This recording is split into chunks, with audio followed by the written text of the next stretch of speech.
Namaste. Session number 18. Last one session enlightened about the features of hypothesis. Present on session enlightening about the theories. Okay. Theory is also one of the important basic tool of the social research. This one session enlightening common introduction, meaning, definitions about the theory. Okay, firstly introduction. Not only concepts, hypotheses as well as facts, the basic tools of social research, as well as theory is also one of the important fundamental unit or the fundamental part of the social research. Okay, theory is an idea or set of ideas that is intended to explain facts or events. It is explain the facts or events, especially by the theories.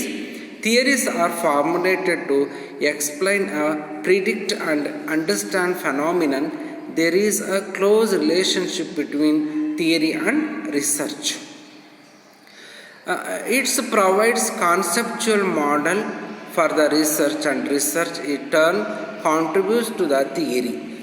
Okay, obviously it is one of the important fundamental part of the basic tool of the social research. Okay, ಸಂಶೋಧನೆಯಲ್ಲಿ ಪರಿಕಲ್ಪನೆಗಳು, ಪ್ರಾಕಲ್ಪನೆ ಮತ್ತು ಸತ್ಯ ಸಂಗತಿಗಳ ಜೊತೆಗೆ ಸಿದ್ಧಾಂತಗಳು ಸಹ ಸಾಮಾಜಿಕ ಸಂಶೋಧನೆಯ ಒಂದು ಮೂಲಭೂತ ಅಂಶ ಅಥವಾ ಅಡಿಗಲ್ಲು ಅಂತ ಹೇಳ್ತೀವಿ, ಮೂಲ ಸಾಮಗ್ರಿ ಅಥವಾ ಸಾಧನ ಅಂತ ಹೇಳ್ತೀವಿ. ಸಂಶೋಧನೆಯ ಮೂಲ ಆಧಾರವಾಗಿ ಸತ್ಯ ಸಂಗತಿಗಳ ಆಧಾರದ ಮೇಲೆ ರಚಿತವಾದದ್ದು ಪರಿಕಲ್ಪನೆಗಳು, ಪ್ರಾಕಲ್ಪನೆಗಳು ಮತ್ತು ಸತ್ಯಾಂಶಗಳ ರೀತಿಯಲ್ಲಿ ಸಂಶೋಧನೆಗೆ ಪೂರಕವಾಗಿರುವುದೇ ಈ ಸಿದ್ಧಾಂತಗಳು.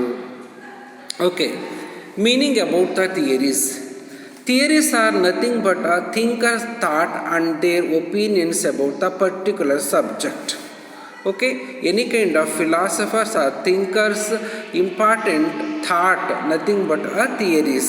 Theories are very essential for the development of physical as well as social sciences. The word theory is originated from the Latin word theoria, its meaning mental scheme. The Greek word theoria means looking at. Okay, ಯಾವುದಾದ್ರೂ ಒಂದು ವಿಷಯಕ್ಕೆ ಸಂಬಂಧಿಸಿದಂತೆ ಚಿಂತಕರು, ವಿಜ್ಞಾನಿಗಳ ಚಿಂತನೆ ಅದು ಬರವಣಿಗೆ ರೂಪದಲ್ಲಿ ಬಂದಾಗ ಅದೊಂದು ಸಿದ್ಧಾಂತವಾಗುತ್ತೆ. ಇಂತಹ ಸಿದ್ಧಾಂತಗಳು ಸಮಾಜ ವಿಜ್ಞಾನಗಳು ಮತ್ತು ಭೌತ ವಿಜ್ಞಾನಗಳ ಒಂದು ಬೆಳವಣಿಗೆಗೆ ಸಹಾಯವಾಗುತ್ತೆ. ದ ಇಂಗ್ಲಿಷ್ ವರ್ಡ್ ಥಿಯರಿ, ಈ ಪದವು ಲ್ಯಾಟಿನ್ ವರ್ಡ್ನ ಥಿಯರಿಯಾದಿಂದ ಬಂದಿದೆಯೇ. ಲ್ಯಾಟಿನ್ ವರ್ಡ್ ಥಿಯರಿಯಾ ಅಂತ ಹೇಳುವಾಗ ಮೆಂಟಲ್ ಅಥವಾ ಮನಸ್ಸಿನ ಅಥವಾ ಮಾನಸಿಕ ಅಂಶಗಳು, ಜೊತೆಗೇ ದ ಗ್ರೀಕ್ ವರ್ಡ್ ಥಿಯರಿಯಾ ಅಂತ ಹೇಳುವಾಗ ಲುಕಿಂಗ್, ಅದರ ಒಂದು ನೋಟ ಅಥವಾ ದೃಷ್ಟಿಕೋನ. ಹೀಗೆ ಮನಸ್ಸಿನ ಒಂದು ಪ್ರಮುಖ ಅಂಶಗಳ ದೃಷ್ಟಿಕೋನ ಸಿದ್ಧಾಂತವಾಗುತ್ತದೆ. Okay, definitions about the theories. First one definition, Talcott Parsons wrote the book The Structure of Social Action. That one book he was mentioned. Theory is a group of closely interrelated concepts used for interpretation of some experience.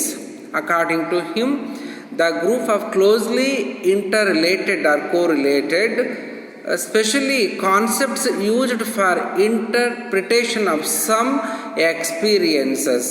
Okay, one of the researcher or like thought or thinker specially interact with some experience, those are nothing but theories according to Talcott Parsons. Talcott Parsons ರವರು ವಿವರಣೆ ಕೊಟ್ಟಂತೆ ಅವರ ಒಂದು ಪ್ರಧಾನ ಗ್ರಂಥ the structure of social action, ಆ ಒಂದು ಗ್ರಂಥದಲ್ಲಿ ವಿವರಿಸಿರುವಂತೆ ತತ್ವ ಎಂಬುದು ಯಾವುದಾದರೊಂದು ಅನುಭವವನ್ನು ವ್ಯಾಖ್ಯಾನಿಸಲು ಬಳಸಲಾಗುವಂತಹ ಅಥವಾ ಬಳಸಲಾಗುವ ಪರಸ್ಪರ ಸಂಬಂಧಿತವಾದ ಪರಿಕಲ್ಪನೆಗಳ ಸಮೂಹವಾಗುವುದು. ಓಕೆ, ಯಾವುದಾದರೊಂದು ಅನುಭವವನ್ನು ವ್ಯಾಖ್ಯಾನಿಸಲು ಬಳಸಬಹುದಾದಂತಹ ಪರಸ್ಪರ ಸಂಬಂಧಿತವಾದ ಪರಿಕಲ್ಪನೆಗಳ ಸಮೂಹ. ಓಕೆ, ಒಂದಕ್ಕಿಂತ ಹೆಚ್ಚಿನ ಪರಿಕಲ್ಪನೆಗಳ ಒಂದು ಗುಂಪು ಅಥವಾ ಸಮೂಹವನ್ನು ಇಲ್ಲಿ ಒಂದು ಸಿದ್ಧಾಂತಗಳು ಅಂತ ಕರೀತಿದ್ದಾರೆ ಟಾಲ್ಕಾಟ್ ಪಾರ್ಸನ್ ರವರು. Second one, Goode and Hatt. Okay, Goude and Hatt wrote the book that is The Methods in Social Research. Okay, that one book mentioned the theories are especially the relationship between facts are to the ordering of them in some meaning way. Okay, relationships between facts are to the ordering of them in some meaning way. Okay, like theories help about the ordering of any kind of some meaning way subject or object. Okay, Goode ಮತ್ತು Hatt ಅವರ ಅಭಿಪ್ರಾಯದಂತೆ ಅವರು ಒಂದು ಪ್ರಧಾನ ಗ್ರಂಥ ಬರೀತಾರೆ, the methods in social research. ಆ ಗ್ರಂಥದಲ್ಲಿ ವಿವರಿಸಿರುವಂತೆ ಸತ್ಯ ಸಂಗತಿಗಳ ನಡುವಿನ ಸಂಬಂಧವನ್ನು ತಿಳಿಸುವಂಥದ್ದು, ಸತ್ಯ ಸಂಗತಿಗಳು ಹೇಗೆ ಅರ್ಥಪೂರ್ಣವಾದ ರೀತಿಯಲ್ಲಿ ಜೋಡಿಸಲ್ಪಟ್ಟಿವೆ, ಸತ್ಯ ಸಂಗತಿಗಳು ಹೇಗೆ ಅರ್ಥಗರ್ಭಿತವಾಗಿ ಜೋಡಿಸಲ್ಪಟ್ಟಿವೆ ಎಂಬುದನ್ನು ತಿಳಿಸುವುದೇ ಸಿದ್ಧಾಂತ ಅಂತ ಹೇಳ್ತಿದ್ದಾರೆ ಗೂಡೆ ಮತ್ತು ಹ್ಯಾಟ್ ರವರು. ಓಕೆ, ಇಲ್ಲಿ ಸತ್ಯ ಸಂಗತಿಗಳು ಅಂತ ಹೇಳುವಾಗ ಒಂದು ನಿರ್ದಿಷ್ಟವಾದ ಹಾಗೂ ಆಗಲೇ ಸಂಭವಿಸಬಹುದಾದಂತಹ ಒಂದು ಘಟನೆಗೆ ಸಂಬಂಧಿಸಿದಂತಹ ವಾಸ್ತವಿಕ ಮಾಹಿತಿ, ಇಂತಹ ವಾಸ್ತವಿಕ ಮಾಹಿತಿಗಳ ವಿವರಣೆಯನ್ನೇ ಸಿದ್ಧಾಂತಗಳು ಅಂತ ಕರೀತಿದ್ದಾರೆ ಗೂಡೆ ಮತ್ತು ಹ್ಯಾಟ್ ರವರು. Okay friends, thank you. See you on coming one session.